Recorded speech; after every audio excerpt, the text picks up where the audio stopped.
തട്ടിക്കൊണ്ടുപോകലും ദിവസങ്ങളോളം തടവിൽ പാർപ്പിച്ച് ക്രൂരമായി മർദ്ദിക്കുന്നതും പിന്നീട് പോലീസ് എത്തി മോചിപ്പിക്കുന്നതുമൊക്കെ ചില സിനിമകളിൽ കണ്ടിട്ടുണ്ട്.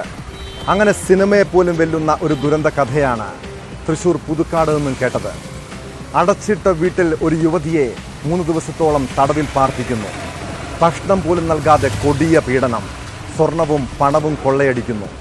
തൃശ്ശൂർ പാലിയക്കരയിലെ കോഫി ഷോപ്പിൽ യുവാവിനെ ആക്രമിച്ച കേസിലെ പ്രതികളെ തേടി പോലീസ് എത്തിയപ്പോഴാണ് യുവതിയെ തടവിൽ പാർപ്പിച്ചിരിക്കുന്നത് ശ്രദ്ധയിൽപ്പെട്ടത്. മനക്കൊടി സ്വദേശിനിയായ യുവതി മർദ്ദനമേറ്റ് അവശ നിലയിലായിരുന്നു. സംഭവവുമായി ബന്ധപ്പെട്ട് 2 യുവതികൾ ഉൾപ്പെടെ 5 അംഗ സംഘത്തെ പോലീസ് അറസ്റ്റ് ചെയ്തു.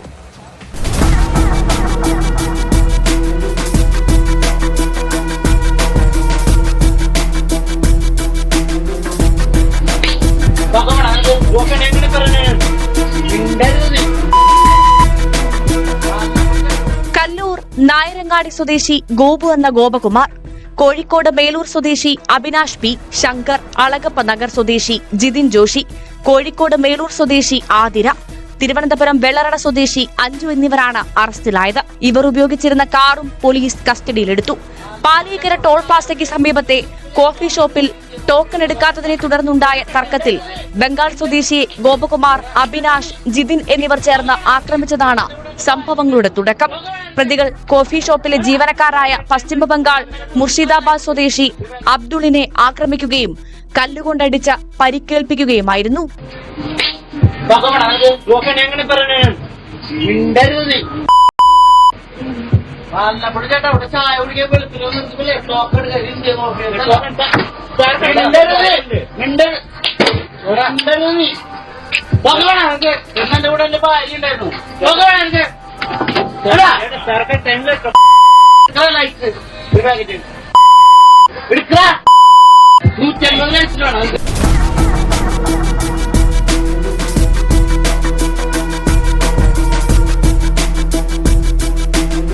ഈ സംഭവത്തിൽ പ്രതികളുടെ പേരിൽ കൊലപാതക ശ്രമത്തിന് കേസെടുത്തിരുന്നു. പ്രതികളെ തിരഞ്ഞ കല്ലൂർ നായരങ്ങാടിയിലെ ഗോപകുമാറിന്റെ വീട്ടിലെത്തിയപ്പോഴാണ് പോലീസ് പരിക്കേറ്റ നിലയിൽ യുവതിയെ കണ്ടെത്തിയത്. യുവതിയുടെ സുഹൃത്ത് അഖിലും ഗോപകുമാറും ചേർന്ന് നടത്തുന്ന സ്പായുമായി ബന്ധപ്പെട്ട സാമ്പത്തിക തർക്കത്തെ തുടർന്നാണ് യുവതിയെ തട്ടിക്കൊണ്ടുപോയത്.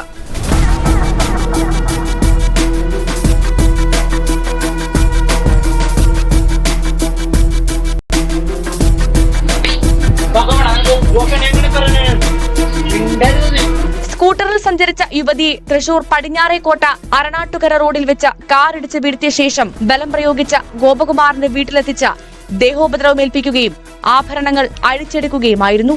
യുവതിയുടെ 2.5 പവൻ വരുന്ന സ്വർണമാലയും 1.5 പവന്റെ വളയും നഷ്ടപ്പെട്ടതായും മൊബൈൽ ഫോൺ പ്രതികൾ അടിച്ചു തകർത്തതായും പോലീസ് പറയുന്നു. ഗോപകുമാർ പുതുക്കാട് സ്റ്റേഷനിലെ റൌഡി ലിസ്റ്റിൽപ്പെട്ടയാളും നിരവധി ക്രിമിനൽ കേസുകളിൽ പ്രതിയുമാണ്.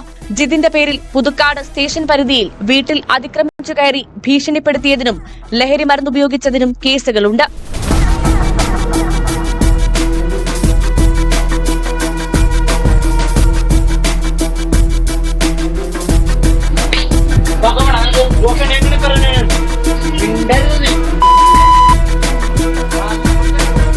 ന്യൂസ് 18 തൃശൂർ.